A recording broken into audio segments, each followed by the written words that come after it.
అన్నదాత అన్నదాత మీ అన్నదాత చెమటోడ్చి ఆహారాన్నందించే రైతన్న అనునిత్యం నీ కండదండగా నిలిచే నేస్తం ఎవరన్నా అన్నదాత అన్నదాత మీ అన్నదాత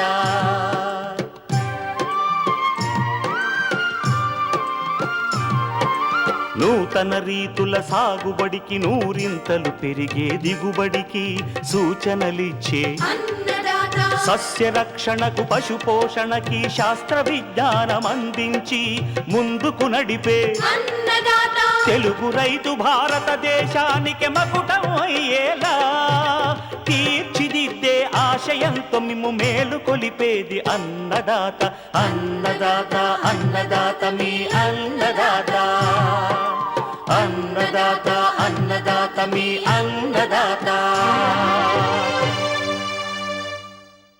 అన్నదాత ప్రేక్షకులకు నమస్కారం. ఈనాటి ముఖ్యాంశాలు: అధిక చలి బారిన పడ్డ పంటలను కాపాడుకునే మార్గాలు,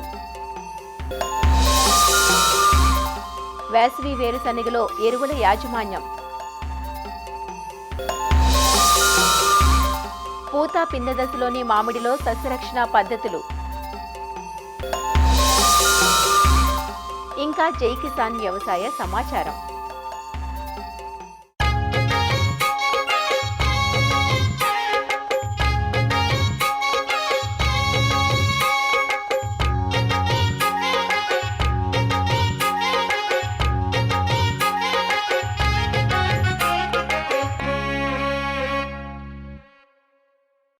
తెలంగాణ జిల్లాలు అందున ఉత్తర మధ్య తెలంగాణ జిల్లాలు ఈ ఏడాది చలి గుప్పెట్లో చిక్కుకున్నాయి. ఉత్తరాది నుంచి వీస్తున్న ఈదుడుగాలులతో పాటు శీతల పవనాలతో తెలంగాణ జిల్లాలు గజగజ వణుకుతున్నాయి. దాదాపు చాలా ప్రాంతాల్లో రాత్రి ఉష్ణోగ్రతలు 10 డిగ్రీల కంటే తక్కువగా నమోదవుతున్నాయి. ఉమ్మడి ఆదిలాబాద్లోని కొన్ని ప్రాంతాలలో 4 డిగ్రీల అత్యల్ప ఉష్ణోగ్రతలు కూడా నమోదయ్యాయి. పగలు కూడా చలి తీవ్రత తగ్గడం లేదు. ఇలాంటి పరిస్థితుల్లో రబీ పంటల పరిస్థితి ఎలా ఉంది? ఈ అధిక చలి పంటలకు ఎలాంటి కీడు చేస్తుంది? ప్రస్తుతం సాగవుతున్న శనగ, కంది, గోధుమ, మొక్కజొన్న, జొన్న వంటి ఆరుతడి పంటల్లో ఈ అధిక చలి వల్ల ఎలాంటి పోషక లోపాలు ఏర్పడుతున్నాయి? ఈ పంటలను చలి ప్రభావం నుంచి ఎలా కాపాడుకోవాలి? సూచనలు అందిస్తున్నారు ఆదిలాబాద్ వ్యవసాయ పరిశోధనా స్థానం ప్రధాన శాస్త్రవేత్త డాక్టర్ రామ్ ప్రసాద్.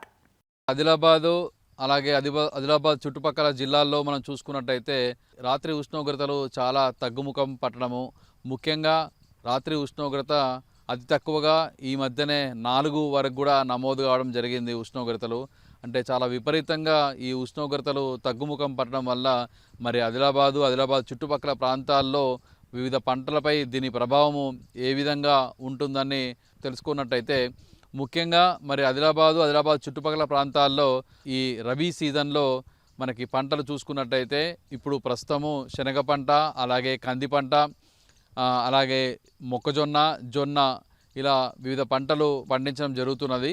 ఈ శనగ పంటలో ముఖ్యంగా మరి ఈ చలి ప్రభావం ఏ విధంగా ఉంటుందనేది మనం చూసుకున్నట్టయితే, ఈ వెజిటేటివ్ స్టేజ్ అంటే తొలి దశలో దీని యొక్క ప్రభావం అనేది పాజిటివ్గానే ఉండే అవకాశం ఉంటుంది. అంటే చలి ప్రభావం వల్ల ఎటువంటి ఇబ్బంది ఏముండదు. ముఖ్యంగా చలి వల్ల మంచి జరుగుతుంది రైతులకి. ముఖ్యంగా ఏంటంటే నత్రజని స్థాపన బాగా పెరిగి మొక్క పెరుగుదల కూడా ఎటువంటి ఇబ్బంది లేకుండా ఉండే అవకాశం ఉంటుంది. మరి అలా కాకుండా పూత దశలో కానీ, అంటే శనగ పూత దశలో కానీ, శనగ ఇప్పుడు కాయలు తయారయ్యే దశలో కానీ, అంటే శనగ పార్ట్ డెవలప్మెంట్ స్టేజ్లో కానీ ఈ చలి ప్రభావం ఎక్కువగా ఉన్నట్టయితే దిగుబడి అనేది గణనీయంగా తగ్గే అవకాశం ఉంటుంది. గోధుమ పంట, సో కొన్ని చోట్ల ఈ గోధుమ పంటను కూడా వేయడం జరుగుతున్నది. ఈ గోధుమ పంటల్లో కూడా ముఖ్యంగా ఏంటంటే చలి ప్రభావం వల్ల తొలి దశలో విపరీతమైన చలి ఉన్నట్టయితే పెరుగుదల అనేది కుంటుపడే అవకాశం ఉంటుంది. కాబట్టి సో అలాగే మనకి పూత గోధుమ యొక్క కంకులు, అంటే వరి కంకుల్లాగా మన గోధుమలో కూడా కంకి తయారవుతుంది. కాబట్టి మన ఆ టైంలో మనకు ఒకవేళ ఈ చలి ప్రభావం ఎక్కువగా ఉన్నట్టయితే ఈ స్టెరిలిటీ వచ్చే అవకాశం ఉంటుంది. సో అంటే దానిలో గింజ అనేది తయారు కాకుండా ఉండే అవకాశం ఉంటుంది. జొన్న, మొక్కజొన్న పంటలు కూడా మనకు చాలా చోట్ల ఈ రబీ సీజన్లో కనబడుతుంటాయి.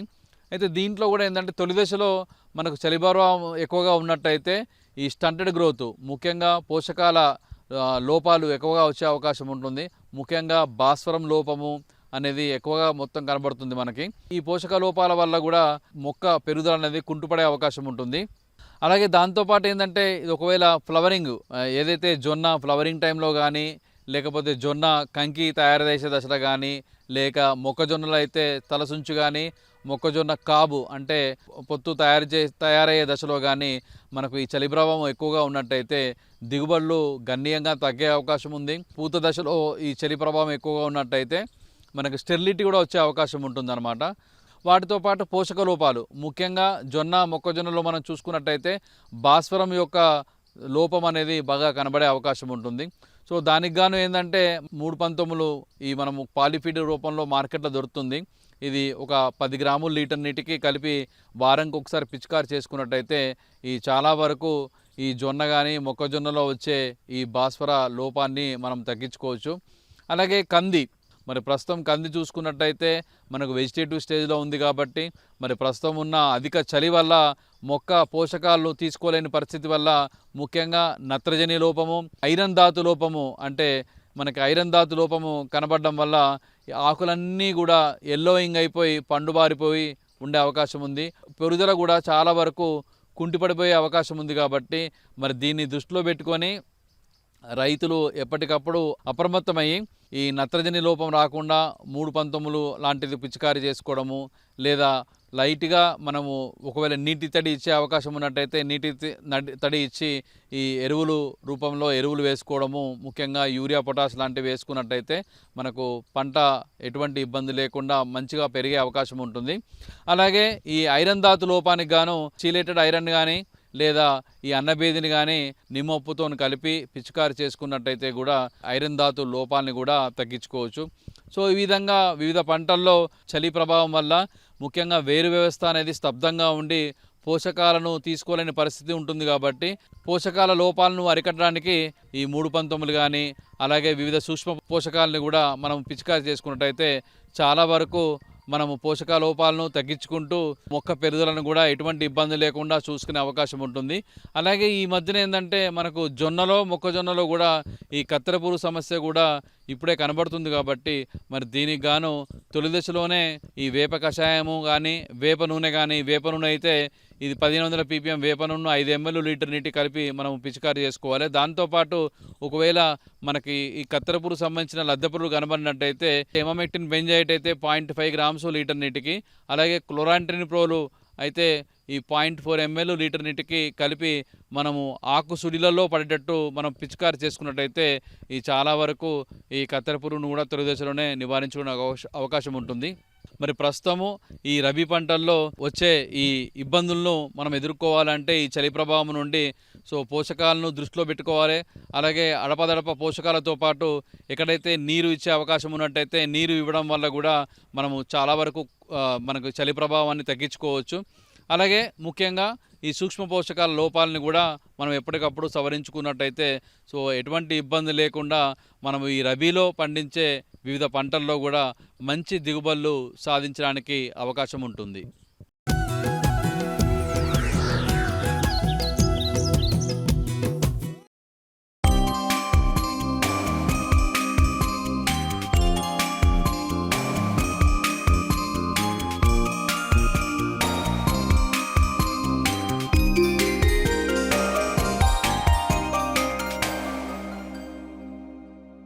ఉభయ తెలుగు రాష్ట్రాల్లో అత్యధికంగా పండించే నూనె పంట వేరుశనగ. వేరుశనగను అన్ని కాలాల్లోనూ సాగు చేస్తున్నప్పటికీ రబీ వేసవిలో సాగు చేసే వేరుశనగ నుంచి అధిక దిగుబడులు పొందే వీలుంటుంది. వేరుశనగలో అధిక దిగుబడుల కోసం పోషక యాజమాన్యం సరిగా చేపట్టాలి. మంచి గింజకట్టు దిగుబడితో పాటు గింజల్లో నూనె శాతం బాగుండాలంటే తొలి దశ నుంచి సిఫార్సు మేరకు ఎరువులను అందించాల్సి ఉంటుంది. ప్రస్తుతం 2-3 వారాల్లోపు దశలో ఉన్న రబీ వేసవి వేరుశనగలో ఎరువుల యాజమాన్యం గురించి సూచనలు అందిస్తున్నారు ప్రొఫెసర్ జయశంకర్, తెలంగాణ రాష్ట్ర వ్యవసాయ విశ్వవిద్యాలయం రాజన్ నగర్ వ్యవసాయ పరిశోధనా స్థానం శాస్త్రవేత్త డాక్టర్ టి ప్రభాకర్ రెడ్డి. ప్రస్తుత వేరుశనగ పంటలో పోషక యాజమాన్యం గురించి తెలుసుకుందాం. ప్రస్తుతం ఈ వేరుశనగ పండించే భూములన్నీ కూడా తేలిక నేలలు, ఇసుక ఎక్కువగా ఉండే ఎర్రచిలక నేలలు ఉన్నాయి. ఈ నేలల్లో సేంద్రీయ కర్బనం అనేది చాలా తక్కువగా ఉంటుంది. ఇలాంటి నేలల్లో మనం వేరుశనగ పండిస్తున్నప్పుడు తప్పనిసరిగా పంట విత్తే ముందు ఒక ఎకరాకి 3 నుంచి 4 టన్నుల వరకు సేంద్రియ ఎరువులు వేసుకోవాలి. దాంతోపాటు రసాయన ఎరువుల యాజమాన్యం కనుక చూసినట్లయితే ఒక ఎకరాకు 18 కిలోల యూరియా, 100 కిలోల సూపర్ ఫాస్ఫేట్, దాంతోపాటు 33 కిలోల మ్యూరేట్ ఆఫ్ పొటాషియం వేసుకోవాల్సిన అవసరం ఉంటుంది. సిఫారసు చేయబడిన యూరియాను 2 భాగాలుగా చేసుకొని 18 కిలోల యూరియాను మనకు విత్తేటప్పుడు అంటే విత్తక ముందు వేసుకోవాలి. తర్వాత మిగిలిన 18 కిలోల యూరియాను విత్తిన 25 రోజుల తర్వాత తొలిపూత దశలో వేసుకోవాల్సిన అవసరం ఉంటుంది. దాంతోపాటు సిఫారసు చేయబడిన మొత్తం భాస్వరాన్ని అంటే 2 బ్యాగుల సింగిల్ సూపర్ ఫాస్ఫేట్ని మనం విత్తుకునే ముందు వేసుకోవాలి. దీంతోపాటు సిఫారసు చేయబడిన 33 కిలోల మ్యూరేట్ ఆఫ్ పొటాషియం కూడా విత్తుకునే ముందు వేసుకోవాలి.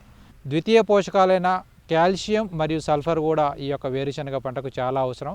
ముఖ్యంగా వేరుశనగలో కాల్షియం లోపం కనిపించినప్పుడు ఈ యొక్క లేత ఆకులు వంగిపోయి ఎండిపోవడం జరుగుతుంది. సో ఈ యొక్క కాల్షియం లోపం వల్ల ఈ యొక్క కాయ అనేది డొల్లకాయలు ఏర్పడటం, గింజలు నిండకపోవటం ఇది ప్రధానంగా గమనించడం జరుగుతుంది. దాంతోపాటు గంధకం లోపం వల్ల ఈ యొక్క లేత ఆకులు అనేది పసుపు రంగులోకి మారిపోయి చిన్నవిగా మారిపోవడం మనం గమనిస్తూ ఉంటాము. దీంతోపాటు నూనె శాతం తగ్గిపోవడం కూడా మనం గమనిస్తూ ఉంటాం.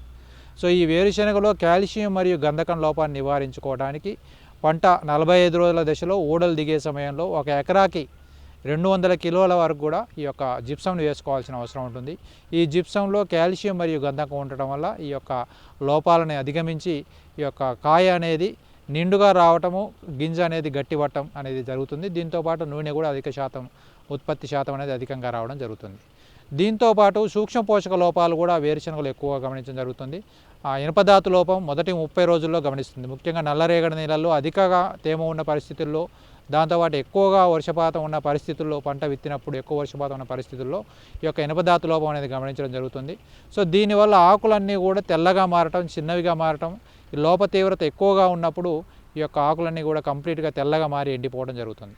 సో ఈ యొక్క ఇనుపధాతు లోపాన్ని నివారించుకోవడానికి 1 లీటర్ నీటికి 5 గ్రాములు అంటే ఒక ఎకరాకి 1 కిలో అన్నబేది, దాంతోపాటు 200 గ్రాముల సిట్రిక్ యాసిడ్, అంటే సిట్రిక్ యాసిడ్ అందుబాటులో లేని పరిస్థితుల్లో 1 నిమ్మకాయ రసాన్ని కూడా మనం పిండి ఈ యొక్క ఇనుపధాతు లోపాన్ని నివారించుకోవడానికి మనం ఈ యొక్క అన్నబేదిని పిచికారీ చేసుకోవాల్సిన అవసరం ఉంటుంది. దాంతోపాటు పంట విత్తిన 30 రోజుల తర్వాత జింకుధాతు లోపం గమనించే అవకాశం ఉంటుంది. సో ఈ జింకుధాతు లోపం గమనించినప్పుడు ఈ యొక్క ఆకులన్నీ కూడా చిన్నవిగా మారిపోవడం, ఆకుల చారలు పసుపు రంగులోకి మారిపోవడం, ఆకులు మందంగా దళసరిగా మారిపోవడం అనేది గమనిస్తూ ఉంటాం. సో దీని లోపాన్ని నివారించుకోవడానికి మనము 1 లీటర్ నీటికి 2 గ్రాముల జింక్ సల్ఫేట్ అంటే ఒక ఎకరాకి 400 గ్రాముల జింక్ సల్ఫేట్ని కలిపి వారం రోజుల వ్యవధిలో 2 సార్లు కనుక మనం పిచికారీ చేసుకోవడం ద్వారా మన యొక్క జింకు ధాతు లోపాన్ని కూడా నివారించుకునే అవకాశం ఉంటుంది. ఇంకొకటి మనకి ఎక్కడైతే ఆమ్ల నేలల్లో మనం ఈ యొక్క వేరుశనగ పంటను పండించినప్పుడు మ్యాంగనీస్ ధాతు లోపం కూడా గమనించడం జరుగుతుంది. కాబట్టి సో దీని లోపాన్ని నివారించుకోవడానికి 5 గ్రాముల మ్యాంగనీస్ సల్ఫేట్ 1 లీటర్ నీటిలో కలిపి మనం పిచికారీ చేసుకోవడం ద్వారా దీన్ని నివారించుకోవచ్చు.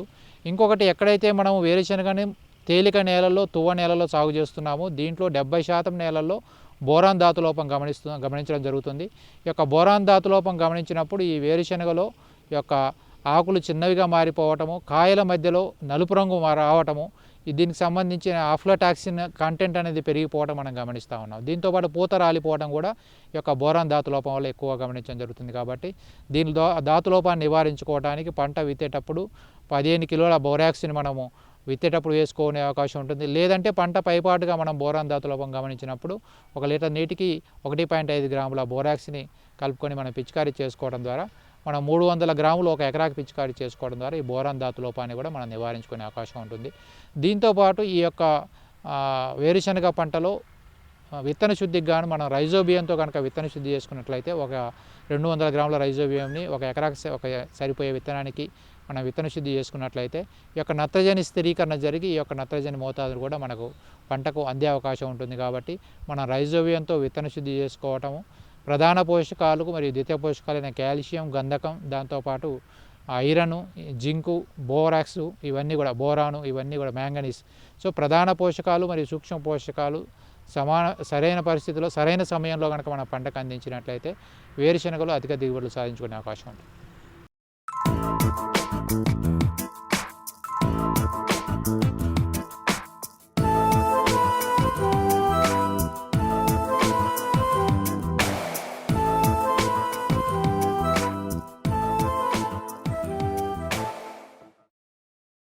ఫలరాజమైన మామిడి తోటలు ప్రస్తుతం అంతటా పూత పిందె దశలో ఉన్నాయి. పూత దశలోని మామిడి తోటలకు చీడపీడల సమస్య ఎక్కువగా ఉంటుంది. ముఖ్యంగా బూడిద తెగులు, పక్షికన్ను తెగులు, తేనె మంచు పురుగు, తామర పురుగులు, పండు ఈగ, కాయతొలుచు పురుగులు మామిడి నాణ్యతను, దిగుబడులను నష్టపరుస్తాయి. వీటి నివారణకు ప్రారంభ దశ నుంచే క్రమ పద్ధతిలో సస్యరక్షణ చర్యలను చేపట్టాలి. వివరాలను తెలియజేస్తున్నారు పార్వతీపురం మన్యం జిల్లా రస్తాకుంటాబాయి కృషి విజ్ఞాన కేంద్రం ఉద్యాన శాస్త్రవేత్త శ్రీనివాసరాజు. మామిడి అత్యంత ప్రధానమైన పంట.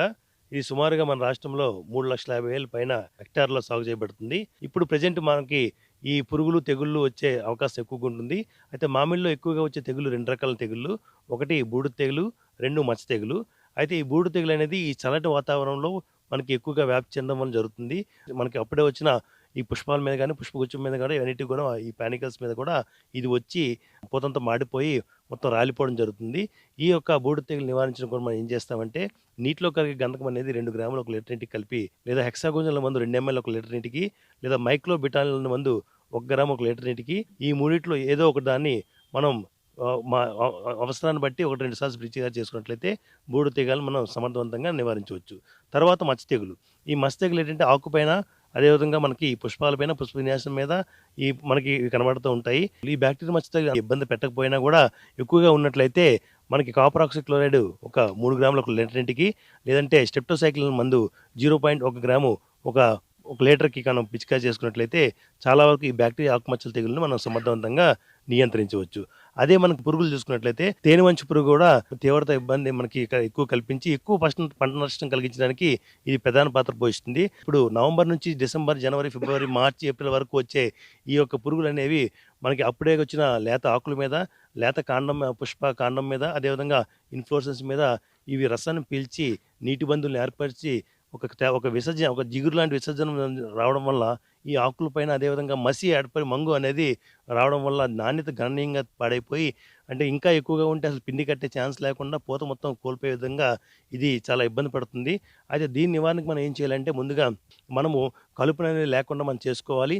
అది ఏదైనా స్ప్రే చేసేటప్పుడు మనం కాండం మొత్తం తడిచే విధంగా స్ప్రే చేసుకోవాలి, బెడ మొత్తం కలిసి తడిచే విధంగా స్ప్రే చేసుకోవాలి. అయితే ఇది ఎర్లీ స్టేజ్లో ముందుగా మనం నవంబర్, డిసెంబర్లో చేయాలనుకుంటే ప్యానికల్ మీద కానీ, లేకపోతే ఆకుల మీద ఎక్కడైనా మనం 4 కన్నా తక్కువ గమనించినట్టయితే అజాడ్రెక్టిన్ అనే మందు, అంటే అది 1% నీమ్ ఆయిల్ అనేది 3 లీటర్ ఒక నీటికి కలిపి మనం పిచికారీ చేసుకోవాలి.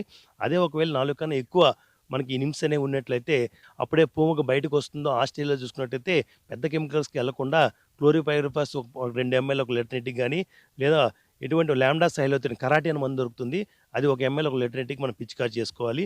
అదే తీవ్రత ఎక్కువగా ఉంది, పూత దశ, పిండి కట్టే దశ నుంచి అభివృద్ధి దశలో ఉన్నట్టు, ఎందుకంటే అప్పుడు తీవ్రత కూడా ఎక్కువగా ఉంటుంది కాబట్టి ఆ దశలో మనం పిచికారీ చేయాలనుకుంటే ఈ బిఫ్రోఫెజిన్ మందు 2 ml 1 లీటర్ నీటికి, లేదా ఇమిడాక్లోపిడ్ అనే మందు 0.3 ml 1 లీటర్ నీటికి, లేదా థయోమెథాక్సమ్ అనే మందు 0.3 grams 1 లీటర్ నీటికి కలిపి దాని తీవ్రతను బట్టి మనం పిచికారీ చేసుకున్నట్టయితే మనకి చాలా వరకు తేనె మంచు పురుగును మనం సమర్థవంతంగా నివారించవచ్చు. నెక్స్ట్ వచ్చి మనకి అతి ఇబ్బంది పెడుతున్న పురుగు ఏంటంటే ఈ త్రిప్స్, తామర పురుగులు.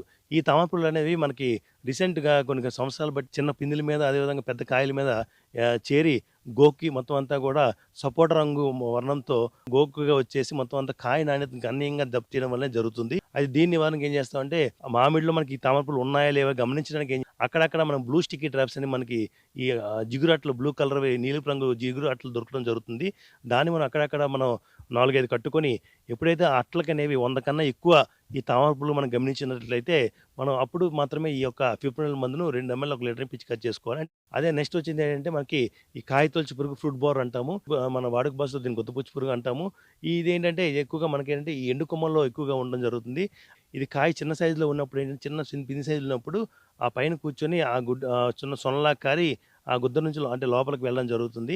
దాని కాటెడ్నెస్, లోపల ఉన్న ఆ కాటెడ్ మొత్తం తినేసి ఈ 3 చిన్న మిరియాల సైజులో ఉన్నప్పుడు కానీ, లేదా పీనట్ సైజులో ఉన్నప్పుడు కానీ, మార్బుల్ సైజులో ఉన్నప్పుడు ఈ 3 దశల్లో కూడా ఈ కాయల్ని అది దెబ్బతీసి పడిపోయేటట్టు, మొత్తం రాలిపోయేటట్టు పిండి రాలడం అనేది మనం గమనించడం జరుగుతుంది. దీన్ని నివారించుకొని చేసుకుంటే ఆ 3 దశల్లో కూడా ప్రొఫెనోఫానస్ అవ్వచ్చు, లేదా డైమిథియోటైన్ అవ్వచ్చు, లేదా ఈ ఇమిడాక్లోపిడ్ ఏదైనా కూడా ఒక మందుని స్ప్రే చేసుకుంటే అంటే అది గుడ్డు పెట్టకుండా దాన్ని లోపలికి వెళ్లకుండా మనం చేసే విధంగా అయితే ఈ కాయతొలచు పురుగును మనం చాలా సమర్థవంతంగా నివారించవచ్చు. తర్వాత మనకి ఏంటంటే మామిడిలో కానీ అన్ని పండ్ల తోటల్లో కూడా పండుగ కానీ చాలా ఎక్కువ నష్టపడుతున్న అది ప్రధానమైన పురుగు. మనకి ఎప్పుడైతే కాయ పరిపక్వతకు వచ్చిన తర్వాత ముగ్గడం స్టార్ట్ అవుతుందనే ముందు ఇది వెళ్ళి దాని మీద కాయ మీద ఎక్కడైనా చిన్న స్కూప్ చేసి అది గుడ్లు పెట్టడం జరుగుతుంది. ఎప్పుడైతే ఆ గుడ్లు అనేవి రూపాంతరం చేరి పురుగు మ్యాగట్స్గా మారుతాయో అవన్నీ ఆ పల్ప్లోకి చేరి ఆ పల్ప్నంతా కూడా మొత్తం పాడు చేసేసి మెత్తగా అయిపోయి కాయ పడిపోవడం జరుగుతుంది.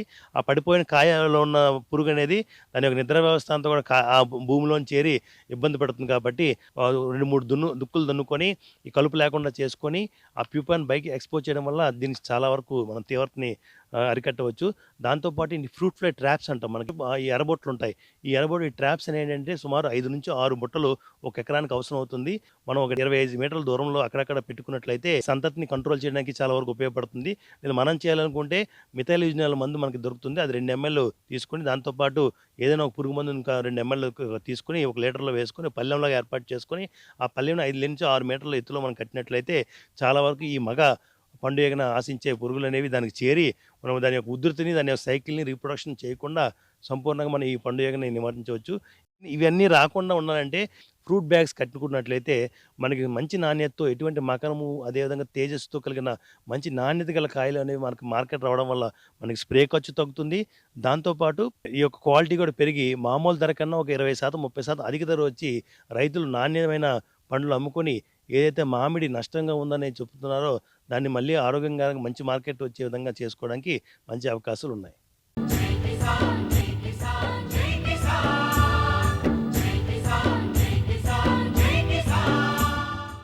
వ్యవసాయ సమాచారం ఇప్పుడు జై కిసాన్లో చూద్దాం.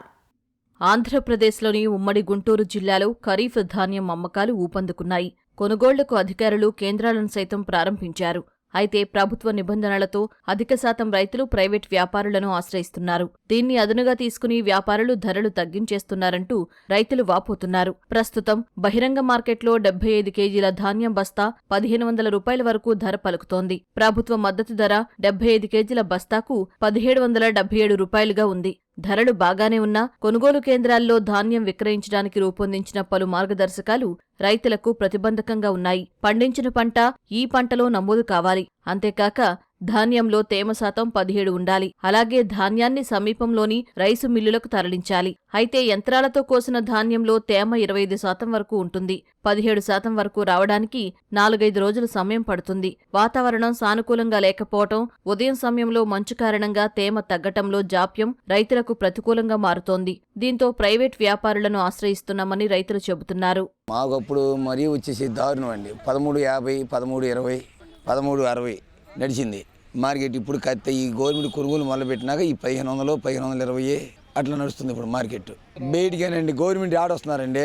వాళ్ళు తీసుకెళ్ళి అది అంటున్నారు, ఇది అంటున్నారు. ఆడ వచ్చేవాళ్ళు లేడు. గవర్నమెంట్కి 1800 అండి. అదేదో 4 కిలోలు 3 కిలోలు తరిగాని అంటున్నారు. ఇక్కడ మొత్తం అంతా బయట మార్కెట్కి ఎత్తేస్తున్నారు. అసలు రావట్లేదు వాళ్ళు ఇక్కడికి. ఇది ఏదో మొన్న 2 రోజులు ఇప్పుడు కూడా పెట్టారండి. అది అయిపోయినాక మళ్ళీ పొన్నూరు అంటున్నారు. పొన్నూరు అని ఆడికైనా తీసుకుపోతానికి అసలు వాళ్ళు రావట్లేదు ముందలకి.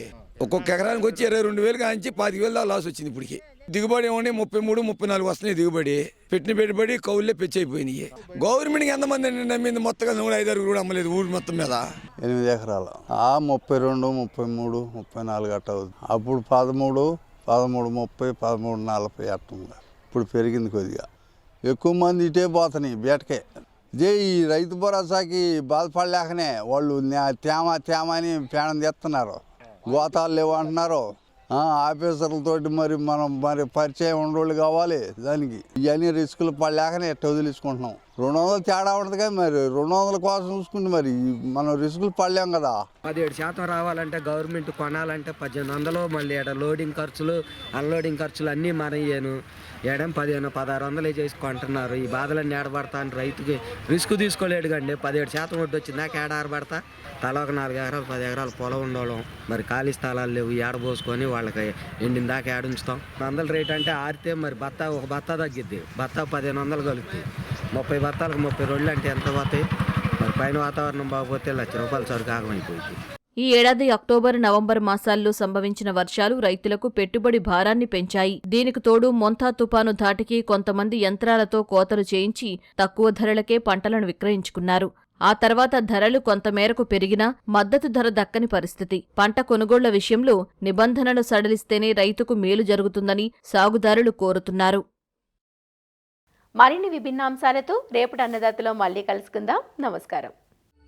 అన్నదాతలు తమ సందేహాలు, సమస్యలను 18004254085 టోల్ ఫ్రీ నంబర్లో ఉదయం 10 నుంచి 11 గంటల మధ్య పని దినాలలో సంప్రదించగలరు. ఈ కార్యక్రమాన్ని యూట్యూబ్లో www.youtube.com/annadata ETV లింక్ ద్వారా వీక్షించవచ్చు.